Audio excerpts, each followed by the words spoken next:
vous en tant que secrétaire fédéral de l'IFDG de Montréal pour féliciter, remercier tous les militants et sympathisants des forces vives ici présents.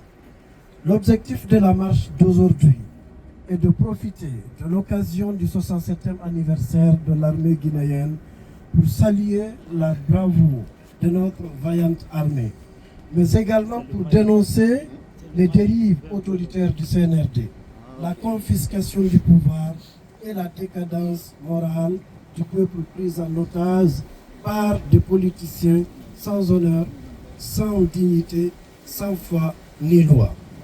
Chers compatriotes, notre nation vit un tournant de la transition. Pour légitimer leur projet de confiscation du pouvoir, le CNRD utilise l'argent du contribuable pour acheter la conscience des Guinéens, organiser des mouvements de soutien et faire semblant que c'est la population qui oblige Mamadi Doumbouya et son clan à se présenter aux prochaines farces électorales le 28 décembre 2025.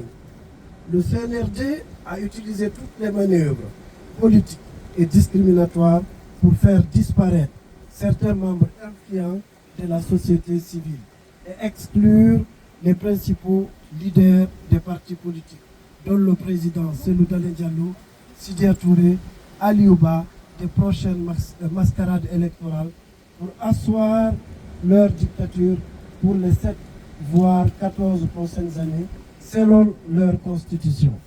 Il est plus qu'urgent que le peuple de Guinée se lève pour mettre le CNRD en échec et reprendre sa marche vers la liberté en vue d'un état de droit.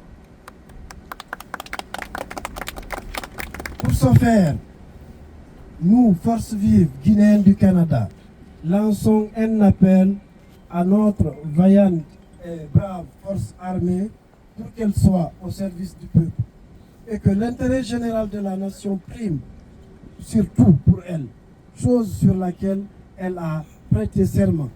Il ne faut pas qu'elle soit au service d'un homme ou d'un groupe de personnes ou de militaires. Il faut qu'elle soit au service du peuple. Nous appelons l'armée républicaine de se lever et dégager Doumbouya et son système du pouvoir immédiatement et sans délai pour libérer le peuple de Guinée. Chers compatriotes, soyons du bon côté de l'histoire. Soyons des hommes de valeur qui respectent la parole donnée et respectent ses engagements. L'histoire retiendra la contribution de chacun d'entre nous dans ce noble combat, ce combat libérateur du peuple de Guinée. Ensemble, unis et solidaires, nous allons vaincre cette dictature, restaurer la démocratie dans notre cher pays, la Guinée, et redonner la bonne gouvernance digne et respectueuse à notre pays. Vive les forces vives de Guinée, vive la Guinée libre, juste et démocratique, vive l'IFDG, vive le président Cellou Dalein Diallo, que Dieu bénisse la Guinée et les Guinéens. Je vous remercie.